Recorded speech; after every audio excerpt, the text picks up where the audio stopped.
So the Roshis asked me to give a talk on service as the path of Zen, and I feel like I don't really know how to give a Dharma talk, but I can share with you some of my own experiences and the way I've come to understand service through my practice so far. And I'd like to begin with some reflections about my dad. When I wrote this talk, my dad was in the process of dying, and last night my brother called to tell me that he passed away at about 10 p.m. on May 19th, 2023, at the age of 79 years, 2 months, and 10 days. For most of my life, my dad was very angry and paranoid, deeply deluded. He would go into these endless rants about how horrible the government was.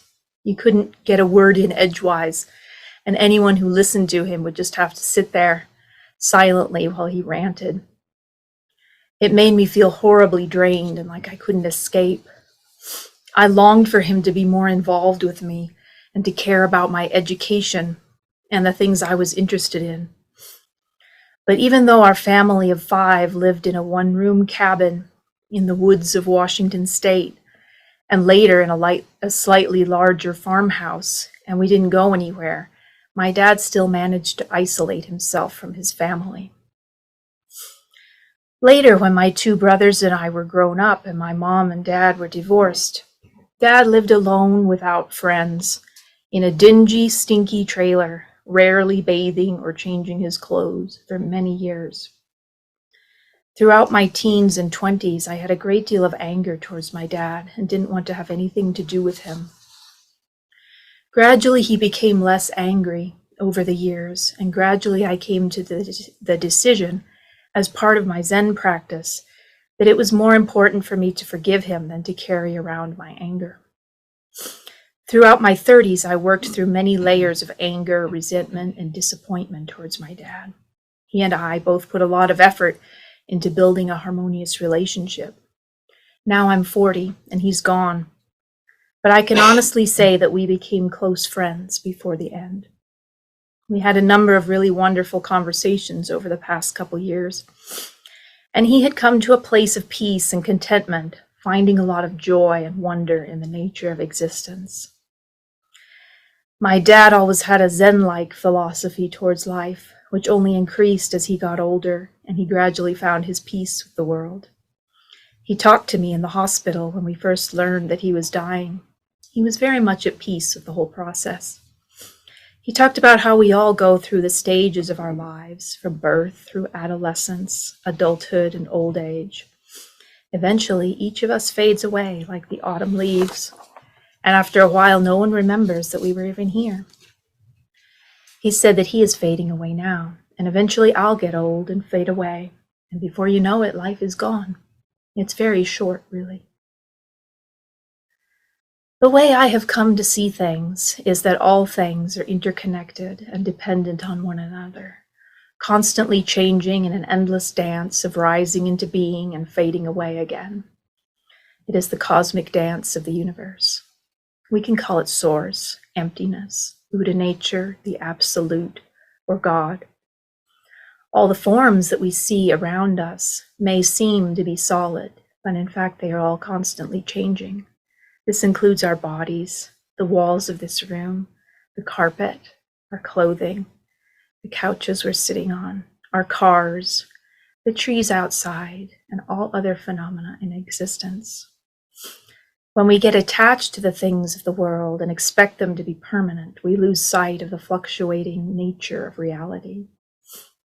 When we identify with our ideas about ourselves and our attachments to forms, we cut ourselves off from the divine life force that is what truly sustains us all. We think that the illusions are what is real, and when they change or when they don't live up to our expectations, we suffer. I believe that our purpose in life is to harmonize ourselves through spiritual practice with this dance of divine source, so that we become more and more complete expressions of our true nature in our lives. It is through trust in this divine source and surrender of our own personal agendas that all things become clear. I like to think of this as surrender to the will of God. And the more we trust in divine source, the more it will become clear how we can serve. Service can be seen as the natural functioning or activity of the universe, since all things are interconnected and entirely dependent on each other to function. It is through our connection to this universal source that we have light to give to others and energy with which to serve others. When we are in harmony with the dance of life and death, it is our natural function to serve others, just as it is the natural function of a flower to emit fragrance. The idea of service can be such a dualistic guilt trap because there's always so much more to do than we can ever do through our own human efforts alone. Also, as it is so often hard to know what would really be of benefit to others. If we start projecting onto others that this person or situation needs our help and we know exactly what to do to help them, then we may be dissatisfied if our efforts don't take the problem away, and we may think there's something wrong with us. This is where burnout comes from. We can't always know what a person or a situation might need, so the true work of service is to clear ourselves so that the divine unknown and unknowable can express through us in any given situation. The Buddha's teachings were focused on personal awakening and individual cessation of suffering. Later, after his death, the Mahayana teachings taught the ideal of the Bodhisattva, one who delays their own enlightenment until all beings are enlightened. Personally, I think that if you're awakened, you'll be much more effective in helping other beings to awaken. Also, if a person is awakened, they'll naturally cause less harm and be more helpful to others because they'll be aware of the interconnectedness and interdependence of all things. They'll be aware of the illusory nature of the self, and so they won't be acting from a place of greed. So what I believe is, focus first on your own awakening. The more awakened you are yourself, the more capacity you will have to serve others. I guess I believe that true service is the natural activity of awakening.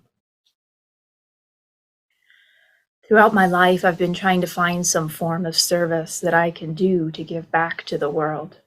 I worked in the hospitality industry, in bed and breakfasts, coffee houses, and restaurants. I explored the healing arts and worked in health service. I worked in daycare and I dabbled in activism. But I wasn't able to keep doing any of those things for very long because they were too physically and emotionally exhausting for me. Because of the way my emotional system functions, I've found that working closely with people every day leaves me feeling drained and exhausted rather than satisfied that I'm fulfilling my purpose in life. So eventually I turned to tax accounting, and that's where I've been working for the past 7 years. Sometimes I feel guilty to be serving the wealthy and benefiting from the whole government corporate system, but I've had to come to terms with that because it's what I can do. Tax accounting is a valuable service that's in high demand, probably because a lot of people find it draining and exhausting. Also, the work that I do supports my practice here at the Zen Center, and there are many ways that I can serve more directly here. One thing that Tetsudo Sean Murphy Sensei taught me early on in my practice is that just by doing our jobs for a paycheck and going through the routines of our lives, we're serving each other. We don't have to have an awareness of our true nature to be able to serve. Walking the dog is a service. Buying groceries is a service. Writing computer code is a service. Fixing a traffic light is a service. Even if we're thinking about how much we hate what we're doing the entire time, we're all so interdependent that we can't help serving each other. Whether we're awake or not, service is the functioning of reality. I think that the more awake we are, the more we can function harmoniously with that reality. I'd like to share a koan with you from the Blue Cliff record. This is case number 89, Hands and Eyes All Over. It is about Avalokiteshvara, who is sometimes depicted as having 1,000 arms and hands, each hand with an eye in the center of the palm. Ungon asked Dogo, "What does the bodhisattva of compassion use so many hands and eyes for?" Dogo said, "Like someone reaching back for a pillow in the middle of the night." Ungon said, "I understand." Dogo said, "How do you understand?" Ungon said, "All over the body are hands and eyes." Dogo said, "You've said quite a bit, but you've only expressed 80%. Ungon said, "What about you?" Dogo said, "Throughout the body are hands and eyes." To truly serve, we don't need to think about doing some act of service that will help someone else and make their lives better out of a sense of duty or self-righteousness or because we want to right a wrong. It's easy to get burned out with those kinds of service. With true service, we don't have to think about it a lot. It arises naturally. The more we can get our own ideas out of the way and harmonize ourselves with the way of the universe, the more that true service will naturally emerge. I think it has a lot to do with listening. Bernie Tetsugen Glassman Roshi, who as many of you know was the first successor to Maizumi Roshi and a close Dharma brother and mentor to Shishin Roshi, taught the 3 tenets of the Zen peacemakers. They are not knowing, bearing witness, and compassionate action, or action arising from not knowing and bearing witness.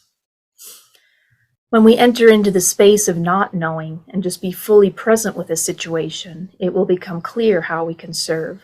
This sounds simple, but I know I certainly struggle with it a lot. Truly bearing witness and acting from a place of not knowing requires a lot of trust and surrender to situations that we may not like very much. Bernie Roshi said, "When you see someone who needs help, just help. You don't have to completely change your life to be of service to the world. Just take care of what appears in front of you." One of my dad's favorite aphorisms when my 2 brothers and I were growing up was to say, "Nothing can possibly go wrong. Everything's out of control." Then he would laugh heartily, usually when things didn't go the way one of us wanted them to. A couple weeks ago, I was visiting my family in Taos, New Mexico, when I found out that my dad's condition was worse than I had realized. I spent the week moving him into a nursing home and getting him started on hospice care. The whole week was exhausting since I was in and out of the emergency room with Dad, shopping for him, preparing food for him, setting up powers of attorney, sorting through his belongings, and dealing with the seemingly endless bureaucracy of the healthcare system. Each step of the way, there was no question in my mind that these things needed to be done and that I was the one to do them. I wasn't thinking about service. I was just taking care of what appeared in front of me. Another thing that became clear that week was the connection between my feelings of burnout and stress and my feelings that it's all up to me and that I have to be in control and get everything done by my own efforts before I run out of time. As I practiced surrendering into unknowing and trusting the divine dance of creation, my stress diminished and I was able to relax. I've been practicing in that way since then, whenever I remember it, and it helps lessen the weight of the general undercurrent of stress that's so easy to fall into. I focus on God a lot in my Zen practice. For me, when I surrender into trust into the loving, everywhere present embrace of God, my stress dissolves and I can feel in harmony with the dance of life instead of trying to control it. To me, God is the same as the unknown, the emptiness, the universal life force that expresses itself through the ever-changing forms that we perceive through our senses. Thinking of it as a loving presence that I can interact with may sound dualistic, but in fact it removes my feelings of separation and alienation from the world. Then life becomes a conversation with the divine, always seeking to harmonize with the natural flow of creation, rather than to impose my own personal will on it. There's a beautiful harmony that can happen between 2 people when there's a bond of love and trust and devotion. I have certainly felt it at times with all of my spiritual teachers. It doesn't have to be between teacher and student, though. It can be between any people when there's trust and mutual respect. When we trust another person, we can understand and anticipate how to serve them, to help them feel happy and more comfortable. We don't have to do a high-profile kind of mission to live a life of service. Service can be very simple and secret. It can be simply looking for ways to make the people around us more comfortable. There's always room in the world for more kindness. I'll end with one of Shishin Roshi's favorite quotations about service from Rabindranath Tagore, the Bengali poet and philosopher. I slept and dreamt that life was joy. I awoke and saw that life was service.